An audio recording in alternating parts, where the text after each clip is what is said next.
بسم اللہ الرحمن الرحیم۔ تمام قارئین اور سامعین کو سلام۔ وعلیکم السلام۔ وعلیکم السلام۔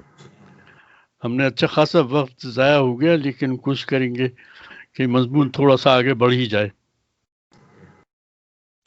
تو ہمارا مضمون طلاق کے اوپر جاری ہے۔ اس مضمون پر ہم نے پچھلے 2 ہفتوں میں بہت کچھ قرآن کریم سے سمجھا ہے۔ ہم نے جو سمجھا ہے کہ اگر تہذیب کے دائرے میں گفتگو کے باوجود مسئلہ حل نہ ہو اور بستر کی علیحدگی کے باوجود جھگڑا موجود رہے، جیسا کہ ہم نے سورہ نساء کی آیت نمبر 34 میں مطالعہ کیا، اور دونوں فریقین یا ایک فریق یعنی میاں بیوی ایک ساتھ رہنے کے لیے تیار نہیں ہیں، ایک ساتھ نباہ نہیں کر سکتے، مستقل علیحدگی چاہتے ہیں، تو اللہ تعالیٰ نے اس علیحدگی یعنی طلاق دینے کا طریقہ پروسیجر بھی تفصیل سے بتا دیا ہے۔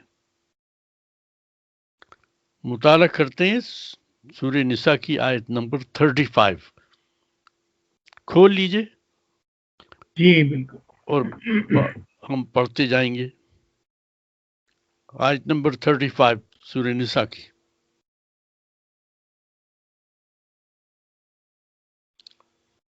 کھولیے۔ جی جی جی۔ اس آیت کریمہ کا پہلا جملہ وَإِنْ خِفْتُمْ شِقَاقَ بَيْنَهُمَا، اس میں جو لفظ سمجھنے کا ہے وہ ہے لفظ شقاق۔ یہ 6 حرفی مادہ یعنی بیسک روٹ لیٹرز جو ہیں اس کے، وہ شین، قاف، قاف، شقق، جس کے بنیادی معنی ہے پھٹ جانا، الگ الگ ہو جانا، دشمنی پیدا کرنے کے بھی معنی ہوتے ہیں اس میں۔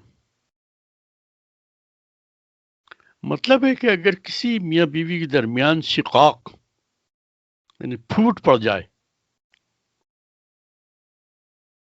اور باہمی علیحدگی کا خوف پیدا ہو جائے، تو اللہ تعالیٰ فرماتے ہیں فَبْعَثُوا حَكْمًا مِّنْ آلِهِ وَحَكْمًا مِّنْ آلِهَا۔ دیکھ لی اس میں جو الفاظ، جب یہ بات یہاں تک پہنچ جائے کہ میاں بیوی کہتے ہیں نہیں ہم ساتھ نہیں رہ سکتے، تو اللہ تعالیٰ نے کہا ٹھیک ہے، تو ایسا کرو کہ تم ایک منصف میاں کی طرف سے اور ایک منصف بیوی کی طرف سے مقرر کر لو، اور کس لیے مقرر کر لو؟ جو ان کی صلح کرا دیں۔ اس کو انڈر لائن کر لیں، اگر یہ دونوں حکم جو ہیں، ایک میاں کے گھر کی طرف سے ایک بیوی کی طرف سے مقرر کرنے تاکہ ان کی صلح کرا دیں۔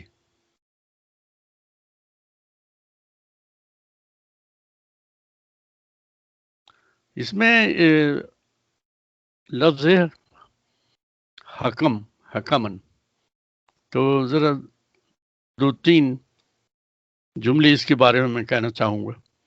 یہ حکمن کے معنی حاکم کے نہیں ہیں یہاں، حالانکہ جو بندش ہے اسپیلنگ اس حاکم کے ہی ہیں وہ، لیکن یہاں پر حکمن کے معنی حاکم کے نہیں ہیں۔ اس کے جو معنی ہیں وہ قرآن خود اگلی آیت کے اندر، آیت کے اگلے حصے میں بتا دیتا کہ اس کے معنی کیا ہوئے۔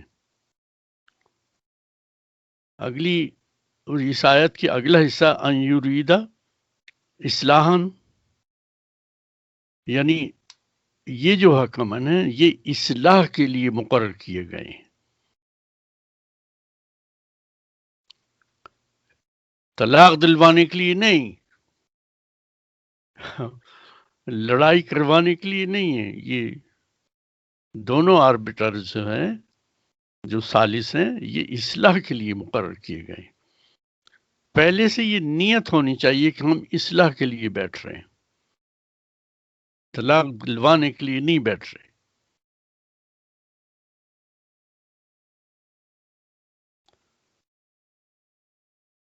یہ دونوں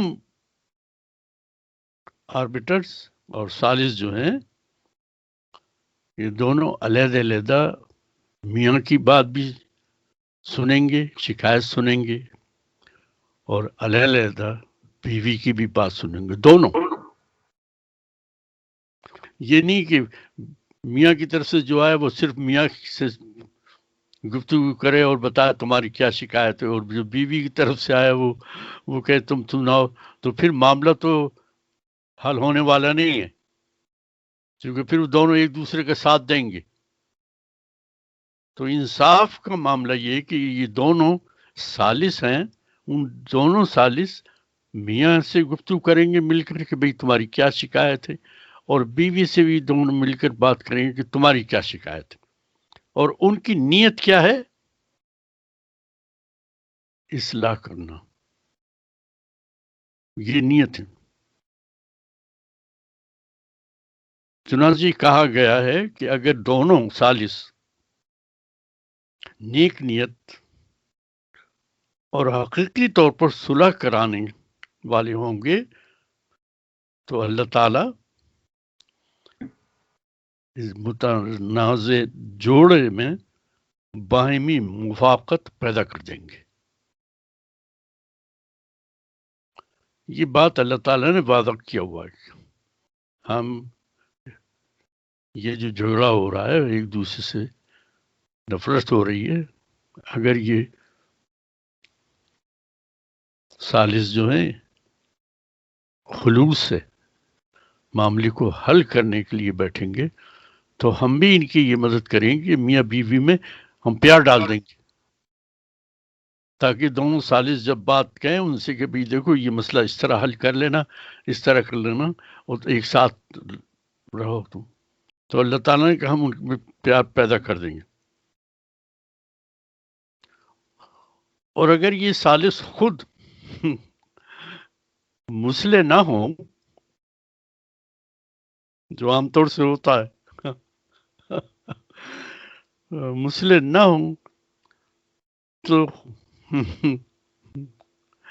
وہ کیا کریں گے؟ خود ہی صلح اور اصلاح کی جملہ امکانات ختم کر کے رکھ دیں گے. اور یہ عام طور سے دیکھا گیا ہے. ہم سب الحمدللہ اس اسٹیج پہ ہیں کہ جہاں ہمیں یہ پتا ہے کہ میاں بیوی کے درمیان جب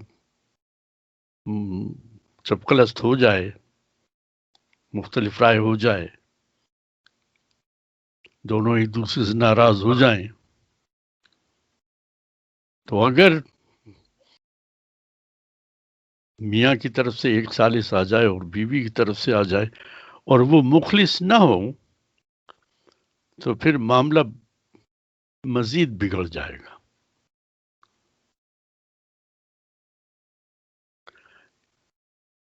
اس پورے مسئلے کے اندر اللہ تعالیٰ کہتے ہیں کہ سب سے زیادہ اہمیت میاں بیوی کی خواہش اور دونوں جانب ثالث کی نیت کی ہے.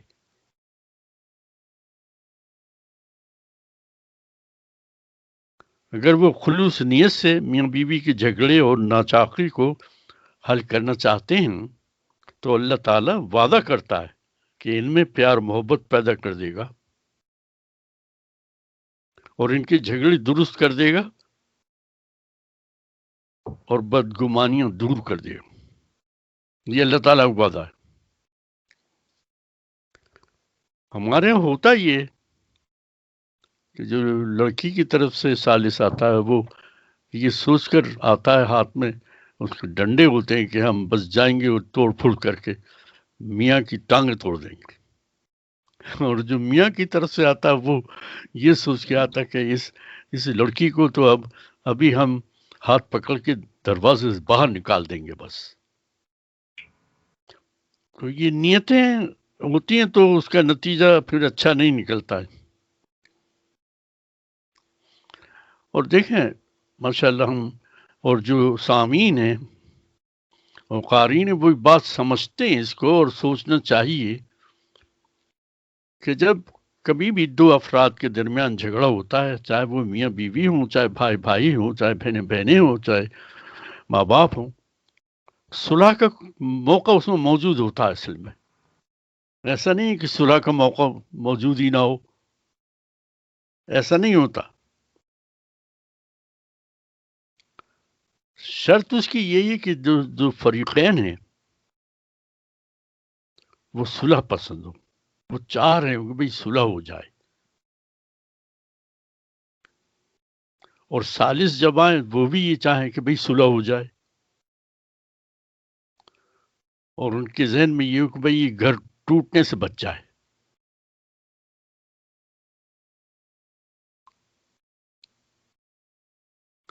یہ اندازہ ہمارے معاشرے میں ہر شخص کر سکتا ہے کہ آیا گھر کو سنبھالا جائے تو نیتیں اچھی ہوں، اور یہ گھر کو تباہ کیا جائے، توڑ دیا جائے تو نیتیں سنبھالنے کی نہیں ہوتی.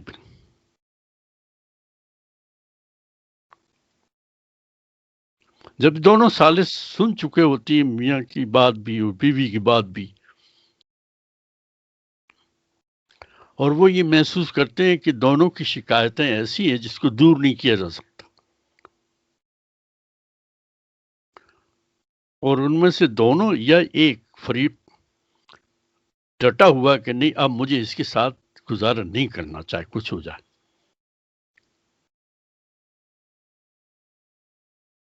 تو یہ دونوں ثالث جو ہیں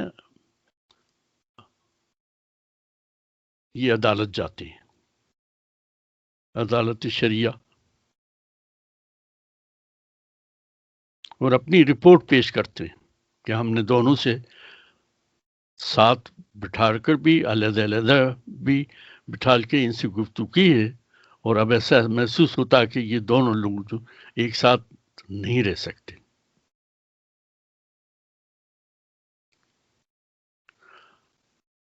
جج کا کام یہ ہے.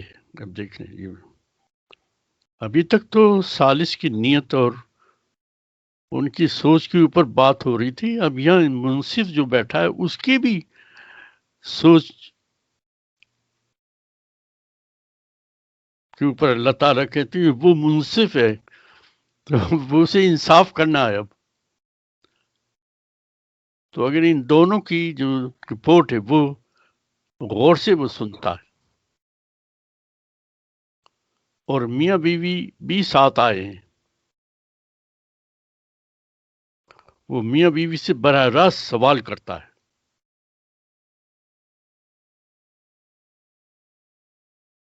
کہ آیا وہ ساتھ رہ سکتے ہیں اگر ان کی شکایتیں دور ہو جائیں یا نہیں.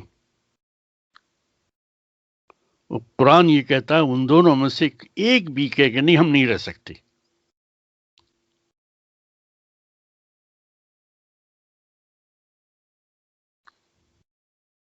تو قاضی اور جو جج ہے ثالث کی رپورٹ پڑھ کے اور میاں بیوی سے براہ راست گفتگو کرنے کے بعد وہ مطمئن ہو جاتا ہے کہ اب یہ معاملہ ساتھ رہنے کا نہیں ہے بلکہ یہ علیحدہ علیحدہ ہونا ہے.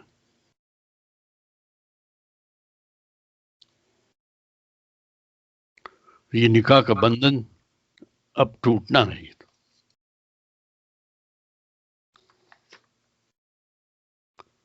وہ طلاق کا اعلان کر دیتا ہے کہ آپ دونوں کے درمیان طلاق منظور ہو گئی.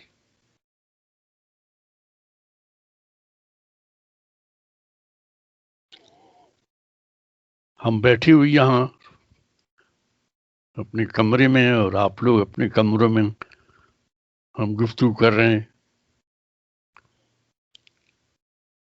لیکن جب یہ طلاق ہوتی ہے اس کا اثر دونوں فریقین پر جو ہوتا ہے وہ ہم محسوس نہیں کر سکتے. بظاہر دونوں میں آزادی ہو گئی، لیکن اس کے جو بھیانک نتائج ہیں وہ بعد میں ان دونوں کو احساس ہوتا ہے کہ یہ کیا ہوا۔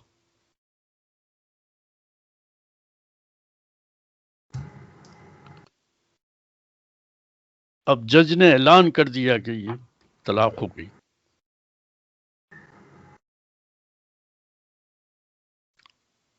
یہ پہلی طلاق ہے۔ قرآن نے اس کو باقاعدہ نمبر دیا ہے، یہ پہلی طلاق ہے۔ پہلی اس لیے بار بار میں کہہ رہا ہوں کہ ہم آگے چل کے وہ 3 طلاقوں کا جو استعمال ہوتا ہے ہمارے معاشرے میں، دیکھنا یہ کہ قرآن 3 طلاقیں کس کو کہتا ہے۔ اس لیے یہ بات قرآن نے کہا یہ پہلی طلاق ہو گئی۔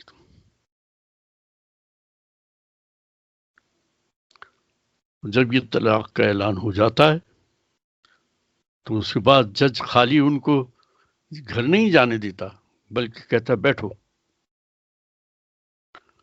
اور ان کو ہدایت کرتا ہے کہ قرآن اب تمہارے لیے کیا ڈائریکشن دے رہا ہے جب تم علیحدہ علیحدہ ہو گئے ہو۔ اس پر باقاعدگی سے بتاتا ہے کہ اب تمہارا نیکسٹ جو عمل ہے وہ کیا ہوگا۔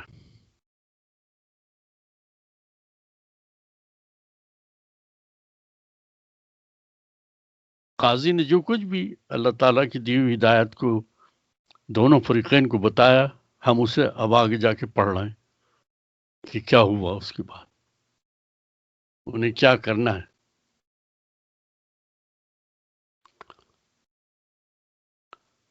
قارئین اور سامعین اس بات کو ذہن میں رکھیں کہ دونوں میاں بیوی با کردار ہیں، عام زبان میں نیک ہیں۔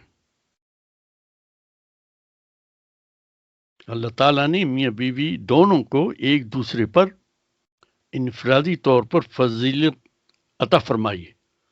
یہ ہم نے آیت نمبر 34 سورہ نساء میں پڑھا ہے۔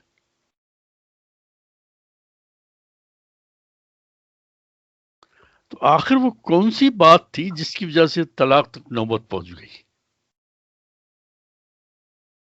میں دوہرا رہا ہوں، دونوں با کردار ہیں۔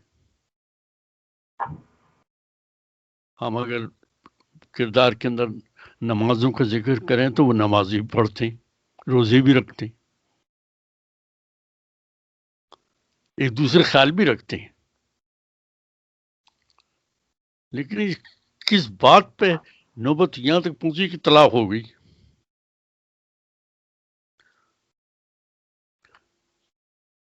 قارئین و سامعین اور ہم سب اپنی ذاتی زندگی میں بہت سی چیزیں جانتے ہیں، میں اسے تھوڑا سا دوہرا لیتا ہوں۔ عام طور سے ہوتا یہ کہ گھر کے مسائل اور خاندان کے معاملات کو حل کرنے میں بیوی کی رائے مختلف ہو جاتی ہے، اور میاں اپنے آپ کو صحیح سمجھتا ہے اور بیوی کا مشورہ قبول کرنے کے لیے تیار نہیں ہے۔ بیوی اپنی رائے اور مشورے کو صحیح سمجھتی ہے اور اپنے موقف سے ڈٹی رہتی ہے۔ یہ عام طور سے ہوتا ہے گھروں کے اندر۔ مثلاً یہ کہ میاں کی جو بہن ہے اس کی شادی ہو رہی ہے،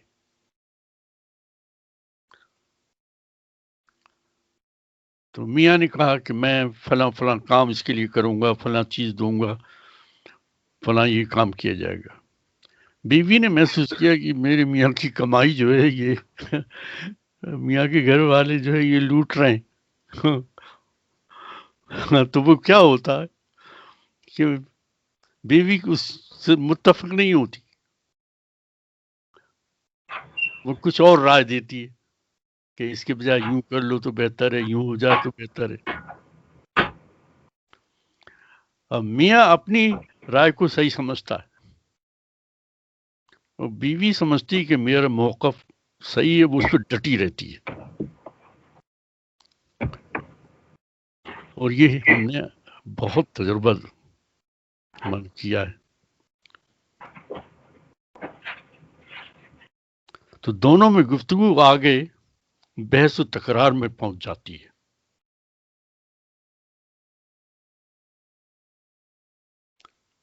اور اگر ان دونوں میں شادی کا وقفہ ذرا لمبا ہو گیا تو دونوں اپنے آپ کو صحیح سمجھتے ہیں.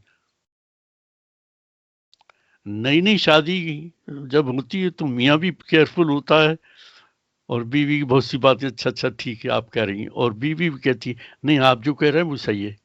لیکن جو یہ وقت گزر چکا ہوتا ہے دونوں اپنی جگہ اپنی پوزیشن سنبھال لیتے ہیں اور اس سے ہٹنا نہیں چاہتے. پھر یہ جھگڑا بحث و تکرار میں پہنچ جاتا ہے.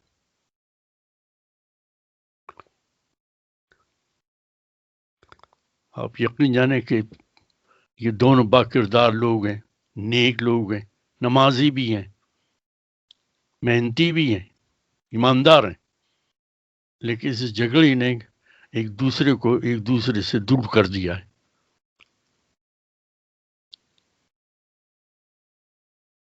اور نوبت یہ آئی کہ بیوی نے کہا ٹھیک ہے تم اپنی بہن کی شادی کرواؤ، میں اپنے بھائی کی شادی کرواتی ہوں اور اس میں تمہیں اتنا خرچ کرنا. یہ مقابلہ رہتا ہے. کوئی بھی میاں بیوی مجھ سے یہ نہیں کہہ سکتے کہ نہیں ایسا کبھی نہیں ہوتا. کبھی نہیں ہوتا. اور نتیجہ کیا ہوتا ہے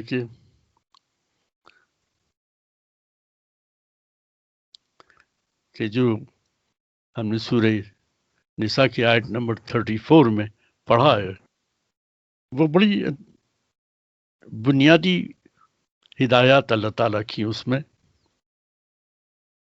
اس کے آخری حصے میں اللہ تعالیٰ کہتے ہیں ان اللہ کانا علیمن خبیرہ.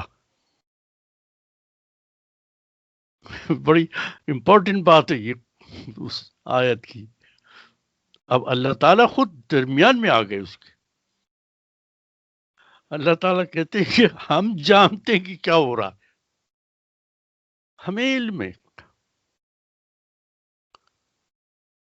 وہ ایک دوسرے کو تبلیغ کریں، ہدایت کریں، تعلیم دے، کچھ بھی کریں، لیکن ہم جانتے کہ ہو کیا رہا ہے ان دونوں کے درمیان. ان اللہ کان علیمن خبیرہ، بے شک اللہ تعالیٰ بڑھ کر جاننے والا اور باخبر ہے. ان الفاظ میں اس بات کی خبر دی گئی ہے کہ اگر ثالث دونوں یا ان میں سے کوئی ایک بظاہر صلح جوئی کا مظاہرہ کرتا ہے اور بباطن صلح کی راہ میں خود روڑا بنا ہوا ہے تو اگر اکیلے یا دونوں کو جان لینا چاہیے کہ اللہ تعالیٰ ان کی اس منافقت سے بھی باخبر ہے. انہیں ایسے اقدام سے باز رہنا چاہیے. جیسے ہمیشہ میں کہتا ہوں کہ آیت کا آخری حصہ جو ہوتا ہے وہ نچوڑ ہے اس پوری آیت کا. یہاں اللہ تعالیٰ کہہ رہے ہیں کہ ہم جانتے ہیں کہ یہ جو ثالث آئے ہوئے ہیں نا ان میں سے اگر ایک بھی بدنیت ہے ہم اس کو اچھی طرح جانتے ہیں، اس کی منافقت کو ہم جانتے ہیں. وہ بجائے اس جھگڑے ختم کرنے کے، ایک دوسرے کو ملانے کے بجائے وہ جدا کرنا چاہتے ہیں.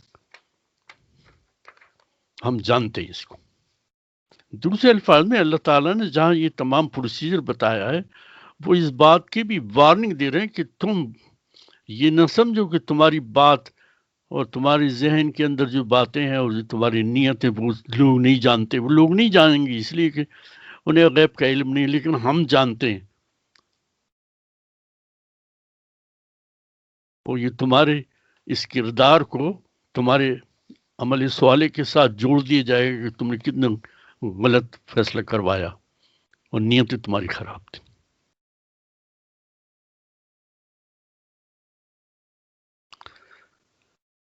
اب یہ پورا منظر ہو گیا، سب طلاق ہو گئی.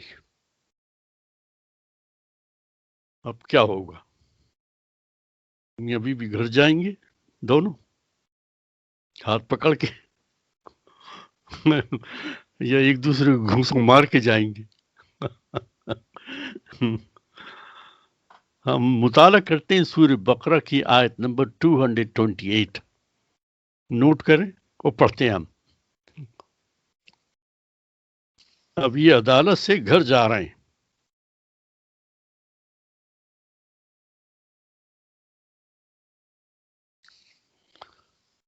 اللہ تعالیٰ فرماتے ہیں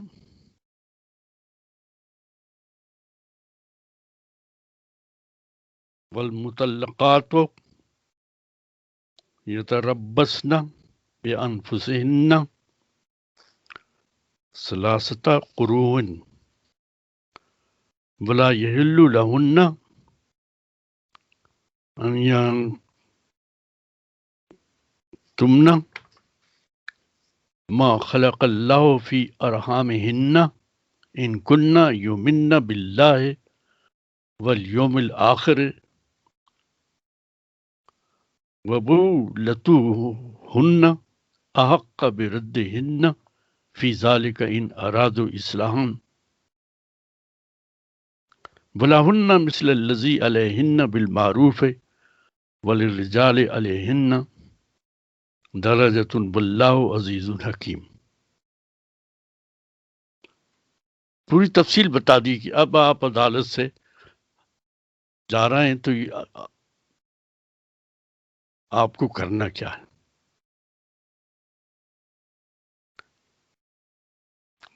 ترجمہ پڑھ لیں ذرا۔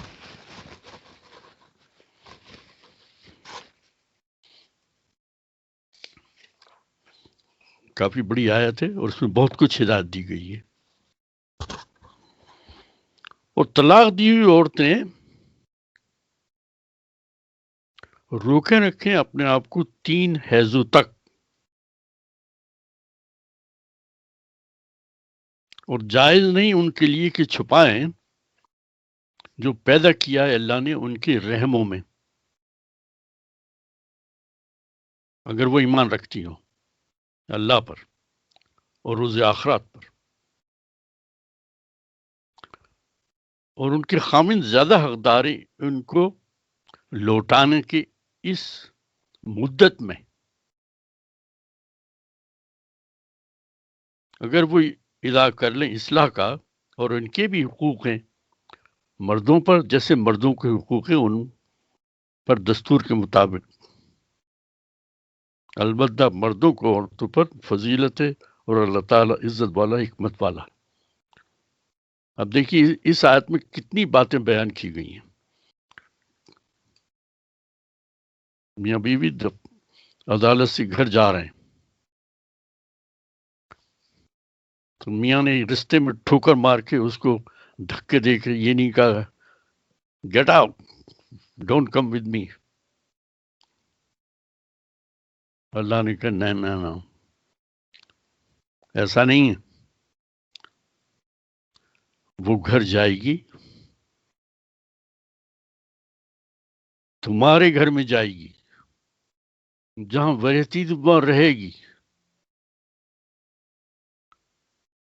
کب تک رہے گی؟ جب تک اس کو 3 حیض مکمل نہ ہو جائے۔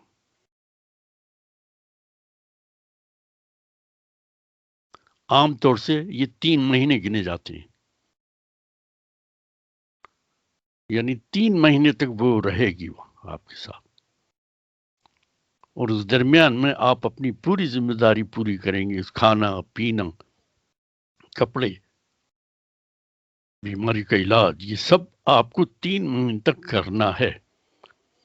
یہ حکم ہے اللہ تعالیٰ،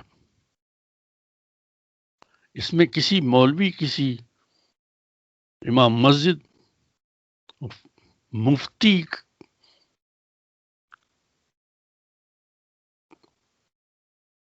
کا اعلان نہیں چلے گا، اس کا فیصلہ نہیں چلے گا۔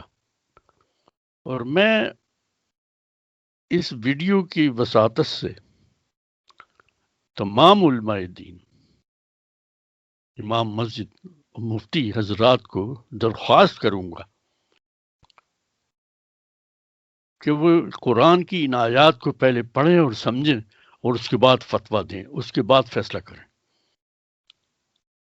قرآن ہمارا کرائٹیریا ہے، یہ اللہ نے بھیجا ہے، یہ انسان کا لکھا ہوا نہیں ہے۔ اسے انگریزی میں ٹچ سٹون کہتے ہیں، جس طرح سنار کسی بھی میٹل کو ایک پتھر پہ رگڑ کے یہ معلوم کر لیتا ہے کہ آیا یہ سونا ہے یا نہیں، قرآن ایک ٹچ سٹون ہے، ایک کرائٹیریا ہے یہ معلوم کرنے کے لیے کہ انسانوں کے اعمال جو ہیں وہ درست ہے یا نہیں ہے۔ میری درخواست امید ہے ان لوگوں تک پہنچ چکی ہوگی۔ تو یہ خاتون جو ہے 3 مہینے تک رہیں گی تمہارے ساتھ۔ اس 3 مہینے رکھنے میں بہت سی حکمت ہے، اس میں بیان کی گئی ہے۔ ایک حکمت یہ ہے کہ اگر وہ پریگننٹ ہے تو 3 مہینوں میں بالکل واضح ہو جائے گا کہ وہ شی از ایکسپیکٹنگ اے بیبی، اور دنیا محلے والے خاندان والے یہ تصدیق کریں گے کہ یہ میاں کا ہی نطفہ ہے۔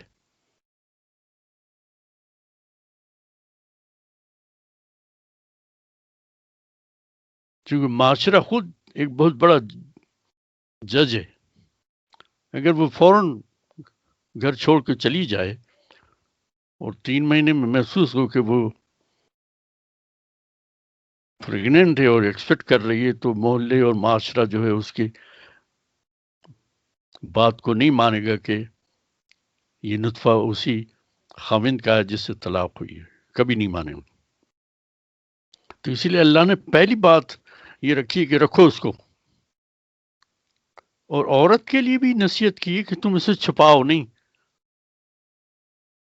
تم اگر پریگننٹ ہو، تمہیں پتا ہے، چاہے وہ 1 مہینے ہوا ہے چاہے کچھ ہی، تم کہہ دو کہ میں پریگننٹ ہوں، طلاق تو ہو گئی ہے۔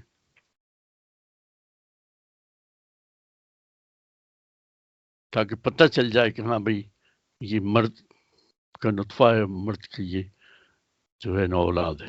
یہ بہت امپورٹنٹ۔ دنیا کے کسی بھی ماحول میں، یہ میں بہت پہلے بھی کہہ چکا ہوں اور آج بھی کہہ رہا ہوں، دنیا کے کسی بھی ماحول میں، نارتھ اور ساؤتھ، ایسٹ اور ویسٹ، کسی جگہ چلی جاؤ، زنا کو قوم پسند نہیں کرتی،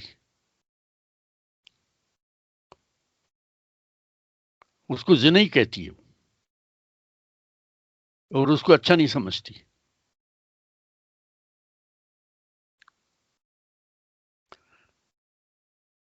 یورپ میں اور خاص طور سے انگلینڈ میں ہم یہاں رہتے ہیں، یہاں پر ایڈلٹری جو ہے وہ گناہ ہے۔ آپ کو تعجب ہوگا قارئین کو اور سامعین کو سن کر، یہاں بھی ایڈلٹری جو ہے وہ گناہ ہے، اس کی پر پنشمنٹ ہے۔ حالانکہ ماحول کی آزادی کے اندر یہاں پر یہ بہت عام ہے کہ لڑکی لڑکا ایک دوسرے سے ملتے ہیں، ایک دوسرے کے ساتھ ملاقاتیں رہتی ہیں، ان سے بچے بھی پیدا ہو جاتے ہیں بغیر شادی کے۔ لیکن قانون میں وہ ایڈلٹری نہیں کہلاتی۔ وہ ایڈلٹری جب ہوگی جب ایک دوسرے کو شکایت کر دیں اگر کہ میرے ساتھ اس نے زیادتی کی اور میں پریگننٹ ہو گئی۔ بات سمجھ میں آ رہی؟ قرآن جو کچھ کہہ رہا ہے وہ بھی پورے یورپ کے اندر اس کے اوپر عمل ہوتا ہے۔ Adultery is not allowed, not expected. Quran کہتا ہے یہ طلاق لے کے تم چلے ہو تو اب اس کو گھر لے جاؤ، پہلے 3 مہینے اپنے پاس رکھو، کھانا پینا رہنا سب کچھ اس کا جیسے پہلے تھا ویسے ہی کرو، اور اگر وہ پریگننٹ ہے تو وہ ظاہر ہو جائے گا 3 مہینے میں۔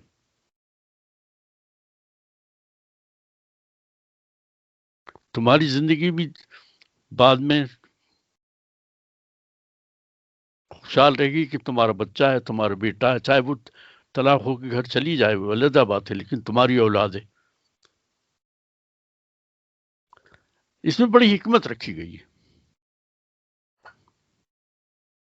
دوسری حکمت اس میں جو قرآن بیان کر رہا ہے وہ یہ ہے، وہ ہم آگے ابھی پڑھیں گے، لیکن ہم انشاءاللہ 10 منٹ اور لے لیتے ہیں کیونکہ کافی ضائع ہوا ہے. اللہ تعالیٰ فرماتے کہ ہو سکتا ہے، اللہ تعالیٰ نے باقاعدہ یہ نیکسٹ میرے خیال سے سبق میں پورا سبق مکمل ہوگا کہ اس 3 مہینے میں جبکہ طلاق آپ کی عدالت سے ہو چکی ہے اور آپ اس کو 3 مہینے آپ رکھ رہے ہیں، ہو سکتا ہے کہ آپ کو اپنی غلطی کا احساس ہو جائے. ہو سکتا ہے بیوی کو اپنی غلطی کا احساس ہو جائے، اور اس 3 مہینے کے اندر آپ کی رغبت بیوی کی طرف ہو جائے، بیوی کی میاں کی طرف رغبت ہو جائے، اور وہ دونوں ملنا چاہیں کہ چلو یار وہ تو غلطی ہم سے ہو گئی تھی. قرآن اس کی پوری اجازت دیتا ہے.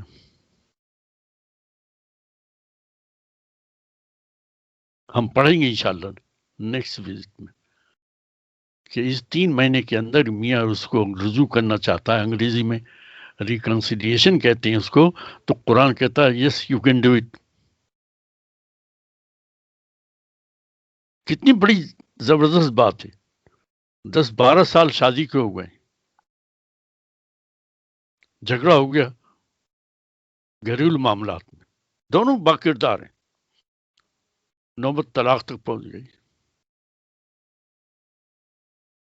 طلاق ہو گئی. اس کے بعد دونوں کو ہوا یار یہ میں نے کیا کیا، اس لیے اللہ نے کہا 3 مہینے رکھو اپنے پاس اس کو، اور اس درمیان میں اگر تمہیں دوبارہ اپنی غلطیوں کو احساس ہو جائے تو آپ دونوں پھر مل سکتے ہو. ہم اس کو تفصیل سے پڑھیں گے کہ آیا ملنے کے لیے کیا شرائط، قرآن ہی بتاتا رہتا ہے بس. اور یہ اللہ کا شکر ہے کہ اس کے اوپر میں نے کافی ریسرچ کر کے بہت محنت کر کے یہ مضمون تیار کیا، اور جتنے سامعین قارئین ہیں اس بات کو نوٹ کریں، قرآن کہہ رہا ہے، یہ مولوی نہیں کہہ رہا، مفتی نہیں کہہ رہا، امام مسجد نہیں کہہ رہا، یہ اللہ کہہ رہا ہے. اور جو اللہ کہہ رہا ہے اس پہ پابندی کرنی ہے آپ کو، اور اسی طریقے سے جس طرح اللہ تعالیٰ ہدایت دے رہے ہیں. یہ بات سمجھ میں آنا چاہیے، یہ کرائٹیریا ہے، یہ ٹچ اسٹون ہے ہمارا. اور بقیہ چیزیں جتنے بھی ہیں سب وہ سپورٹر ہو سکتی ہیں، ایڈیشنل نالج ہو سکتی ہے، لیکن کرائٹیریا نہیں ہو سکتا. ٹھیک ہے، تھوڑا سا آگے اور پڑھ لیتے ہیں، آپ کے جو 40 منٹ ہیں شاید پورے ہو جائیں. ہم ایسے کرتے ہیں کہ سورہ الطلاق 65 نمبر ہے، اس کی آیت نمبر 1، پہلی آیت. سوری، یہ عربی میں متن یا اس کا ترجمہ؟ بس ترجمہ پڑھ لیں، ترجمہ پڑھ لیں.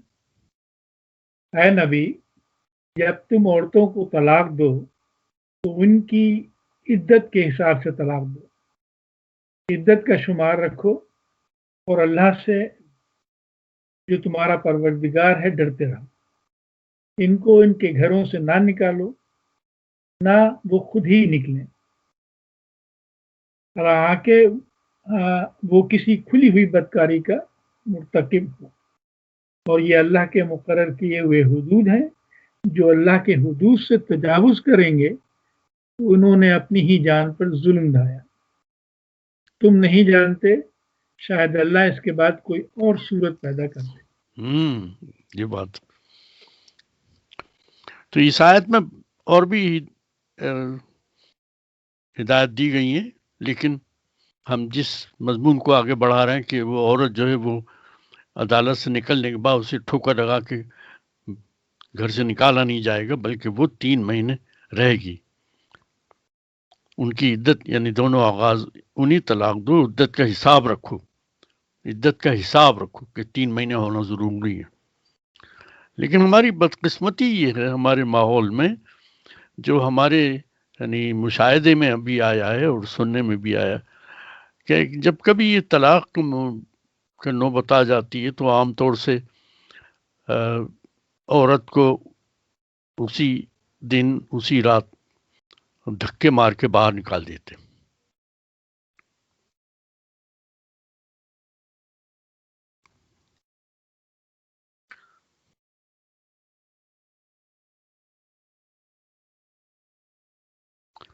اس لیے اللہ تعالیٰ یہ اتنی صاف ستھری ہدایت دے رہا ہے،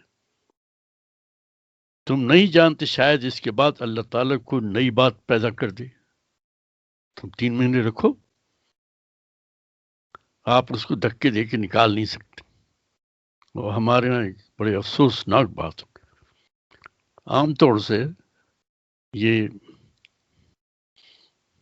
لڑکے کی جو والدہ ہے، ساس جسے کہتے ہیں، وہ یہ برداشت نہیں کرتی کہ طلاق ہونے کے بعد یہ جو خاتون ہے جو میری بہو تھی یہ ہمارے گھر کے اندر رہے۔ وہ عام طور سے ساس اور نندن مل کر اسے ورچولی دھکے دے کے باہر نکال دیتی ہیں۔ اور یہ ساس نند یہ سب مسلمان ہیں، یہ نمازیں پڑھتے ہیں، یہ شب قدر کو رات بھر جاگ کے تسبیحیں پڑھتے ہیں، گناہوں کی معافی مانگتے ہیں،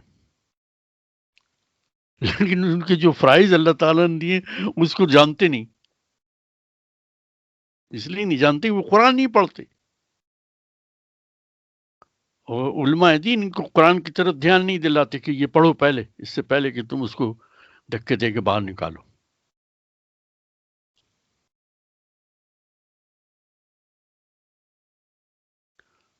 یہ بات سمجھنے والی بات ہے۔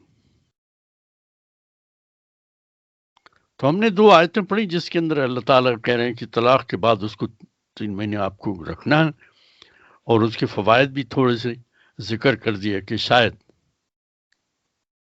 تمہارے طبیعت میں اپنی غلطیوں کا احساس ہو جائے اور دونوں ملنا چاہو تو مل سکتے ہو۔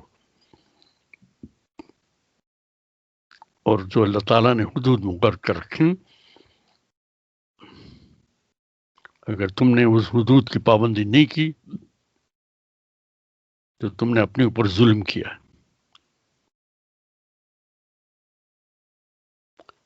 جب اللہ تعالیٰ یہ ظلم کی بات کرتے ہیں تو اس کا مطلب یہ نہیں ہوتا کہ وہ آسمان سے بجلی گرا دیں اور گھر کی دیوار گرا دیں اور گھر کی لائٹ غائب کروا دیں، ایسا نہیں ہے۔ جب ہم ظلم کرتے ہیں تو قانون مکافات اپنا وقت لیتا ہے، اور قانون مکافات کو جو ہدایت اللہ تعالیٰ نے دے رکھی ہے کہ جن اعمال کو تمہارے سامنے پیش کیا جا رہا ہے اس کے نتائج تمہیں دینے ہیں۔ کبھی فوراً ہی نتائج نکل آتے ہیں، کبھی اس میں وقت لگتا ہے، لیکن نتائج ضرور نکلتے ہیں۔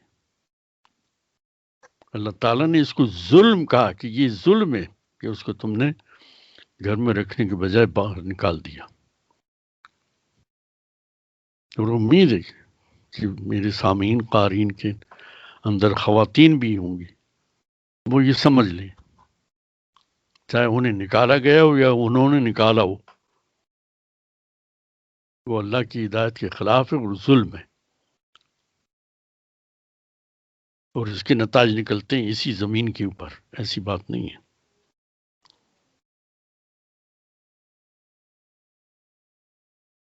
تو ہم نے عدت کے بارے میں اتنا پڑھ لیا۔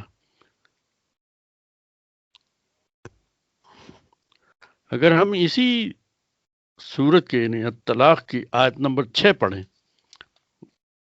نوٹ کر رہے ہیں نا آپ اس کو؟ جی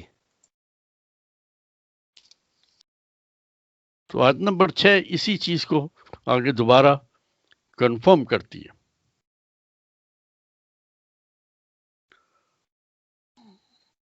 تم اپنی طاقت کے مطابق جہاں تم رہتے ہو وہاں ان طلاق والی عورتوں کو رکھو،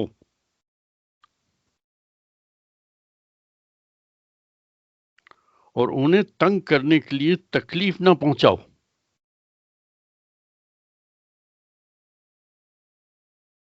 اور اگر وہ حمل سے ہوں تو جب تک بچہ پیدا ہو لے انہیں خرچ دیتے رہا کرو، پھر اگر تمہارے کہنے سے وہی دودھ پلائیں تو تم انہیں ان کی اجرت دو، اور باہم مناسب طور پر مشورہ کر لیا کرو۔ اور اگر تم آپس میں کشمکش کرو تو اس کے کہنے سے کوئی اور دودھ پلائے گی۔ یہاں مضمون ذرا آگے بڑھ گیا ہے۔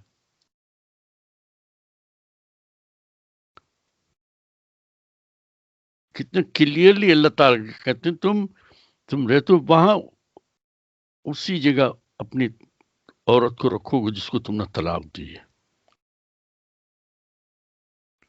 انہیں تنگ نہیں کرو۔ ایسا نہیں کہ ناشتے کے وقت اس کو ناشتہ نہیں مل رہا، دوپہر کا کھانا اس کو 4 بجے مل رہا ہے، رات کا کھانا 11 بجے اس کو دیا جا رہا ہے۔ ساس و نندے کہتی ہیں اس کو تو نکل نہیں ہے، اس کی فکر کیا کرنا ہے، پڑے رہنے اس کو، اگر فاقہ ہو گیا اس کو تو کیا ہے، اس کو اگر گرمی میں پنکھا نہیں چل رہا نہ چلے تاکہ وہ بھاگ جائے وہاں سے۔ اللہ تعالیٰ کہ نہ یہ تم نہیں کرو، انہیں تنگ نہیں کرو اور تکلیف نہ پہنچاؤ۔ ہمارے یہاں کیا کیا نہیں ہوتا۔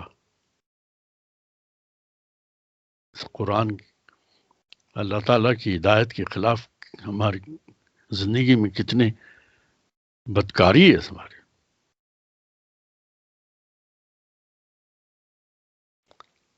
اور اگر وہ حمل سے ہیں، سورہ بقرہ کی 228 کے اندر تو عورت کو ہدایت کی کہ تم اعلان کرو کہ میں پریگننٹ ہوں۔ یہاں کہا جا رہا ہے کہ اس نے بتا دیا کہ وہ پریگننٹ ہے، تو جب تک کہ اولاد پیدا نہ ہو جائے اس وقت آپ کو گھر میں رکھنا ہے۔ اب 3 مہینے نہیں رہے، اب یہ زیادہ ہو گیا۔ اگر وہ مان لیے 6 مہینے 7 مہینے کی پریگننٹ ہے تو قاضی طلاق دے گا ہی نہیں، دیکھ رہا کہ بھئی جب بچہ پیدا ہو جائے واپس آنا پڑے، اس وقت تک کوئی طلاق کا ذکر ہی نہیں۔ لیکن اگر شروع میں ہی پریگنینسی ظاہر نہیں ہوئی ہے اور بیوی پھر اعلان کرتی ہے کہ میں پریگننٹ ہوں، اللہ تعالیٰ کہتے ہیں کہ قاضی نے تو فیصلہ نہیں کیا، ہم فیصلہ کر رہے ہیں کہ جب تک کہ بچہ پیدا نہ ہو جائے اسے آپ گھر سے نہیں نکالیں گے، طلاق مکمل نہیں ہوگی اس وقت تک۔ How nice. اللہ تعالیٰ انسان سے پیار کرتے ہیں، یہ میں بار بار بھی کہتا ہوں، مجھے بہت خود خوشی ہوتی، میں اکیلے میں مست ہو جاتا ہوں یہ جملہ اپنے آپ سے کہہ کے، اللہ تعالیٰ انسان سے کتنا پیار کرتے ہیں۔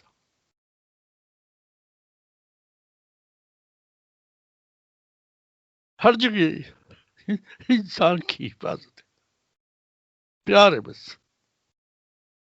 پیار سے ہدایت دیتے، بتاتے یہ نہیں کرو، اس کو نہیں کرو، اس کو کرو۔ ماں باپ بھی اتنی پیار نہیں کرتے اپنے اولاد سے، وہ جب اولاد بڑی ہو جاتی ہے تو وہ اس کو آزاد چھوڑ دیتے ہیں اور بار بار کہتے ہیں بھائی بڑے ہو گئے تم خود جاؤ اپنا حساب کر لو، تم اپنا فیصلہ کر لو۔ لیکن اللہ تعالیٰ ہر لمحے، ہر عمر، ہر ایج، زمین کے ہر حصے میں انسان سے پیار کرتے ہوئے ساری ہدایتیں بھیجتے رہتی ہوں، اور یہ وہ ہے جس کے اندر یہ سارا پیار موجود ہے اللہ کا۔ پڑھ کے تو دیکھو۔ ایک اور مسئلے کی طرف ذکر کیا اللہ تعالیٰ نے کہ جب بچہ پیدا ہو جائے اور طلاق مکمل ہو گئی، تو اب بچے کے ساتھ برتاؤ کیا ہوگا؟ آیا ماں لے جائے یا باپ رکھے؟ مسئلہ ہے نا۔ اللہ تعالیٰ نے اس کا بھی حل اسی آیت کے اندر کر دیا۔ How nice. بچے کو ماں دودھ پلائے گی، لیکن وہ متعلقہ ہے، اب وہ بیوی نہیں ہے آپ کی، اس پہ کوئی فرض نہیں ہے، آپ کی کسی بھی ذمہ داری کا فرض نہیں۔ تو تم ایسا کہو، اس سے کہو بھئی اچھا ایسا کرو، اس کو آپ دودھ پلاؤ 2 سال تک پلانا،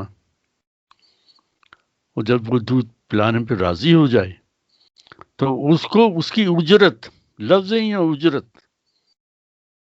اجرت دیں آپ۔ اب وہ آپ کی بیوی نہیں ہے، اس کے پر فرض نہیں ہے، اب وہ جو دودھ پلا رہی ہے وہ اس کی مزدوری ہے، محنت ہے وہ۔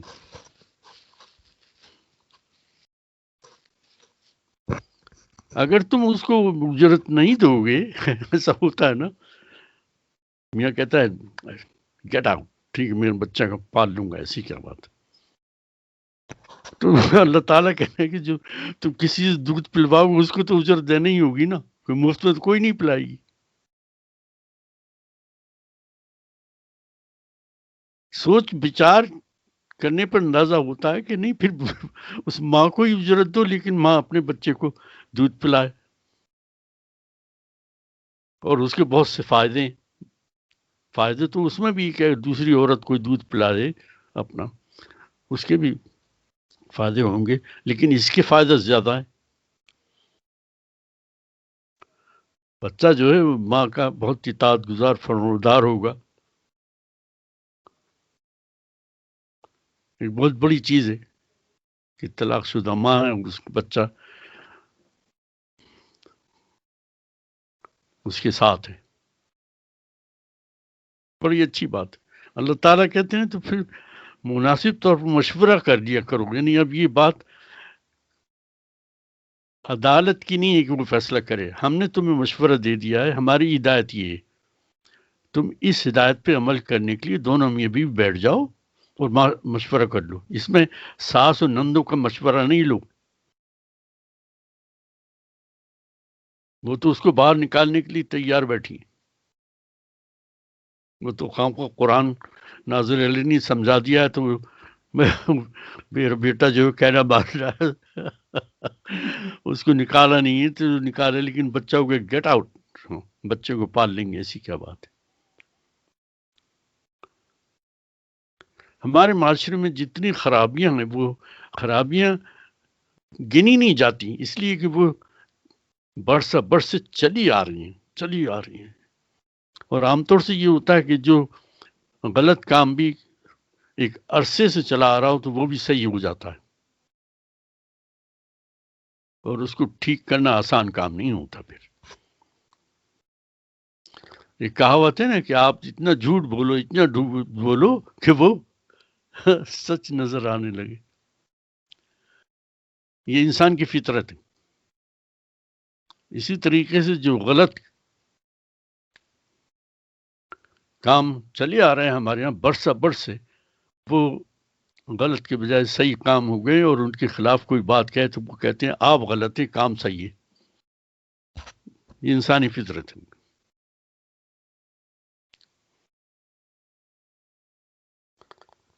الحمدللہ۔ تو ہم نے سورہ بقرہ کی 228 پڑھی، اور ہم نے الطلاق کی آیت نمبر 1، آیت نمبر 6 پڑھی،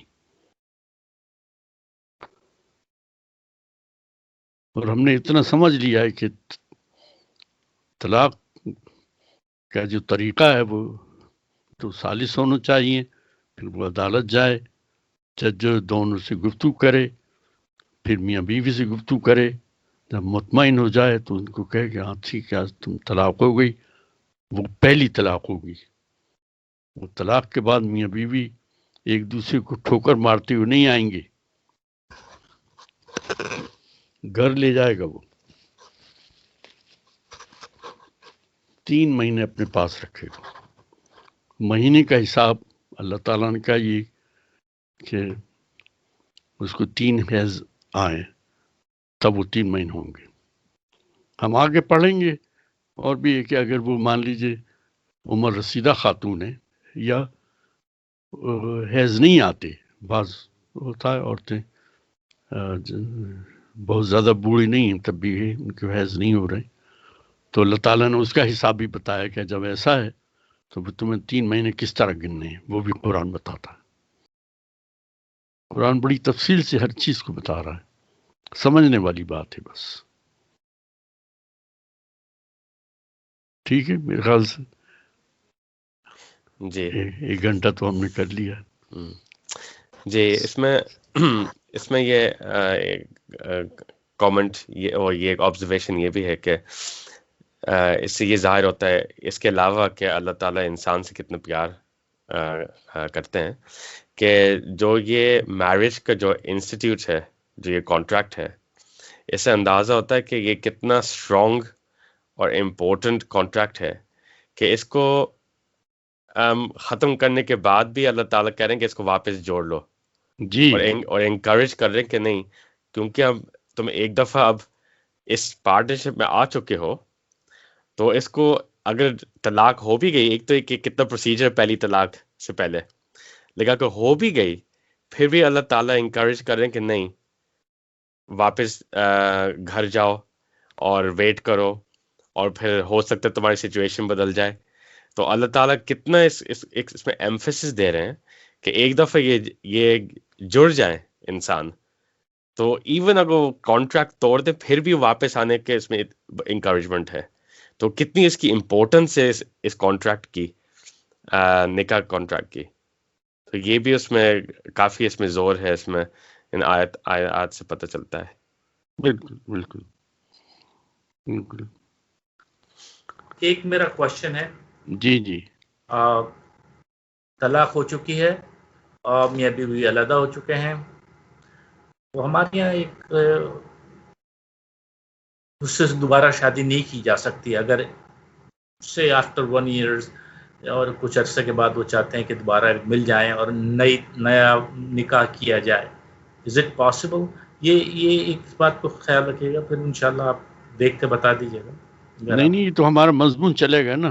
جی جی اسی مضمون اس کے اندر یہ آگے چل کے یہی بتائیں گے. بالکل اس میں آگے چل کے انشاءاللہ یہ بتائیں گے کہ اگر وہ 3 مہینے گزر گئے،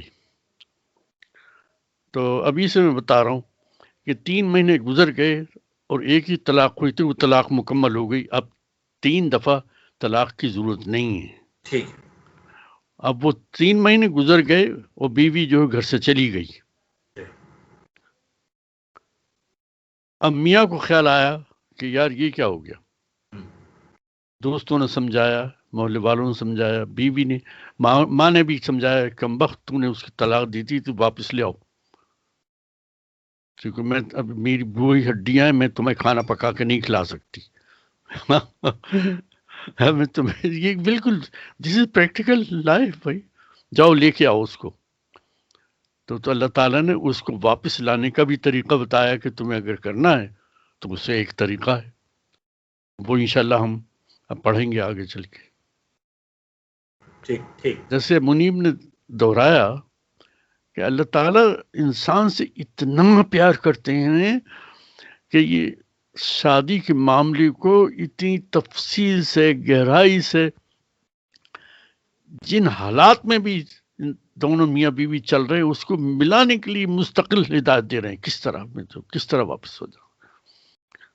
الحمدللہ رب العالمین وما لنا الا البلاغ المبین. افلا يتدبرون القرآن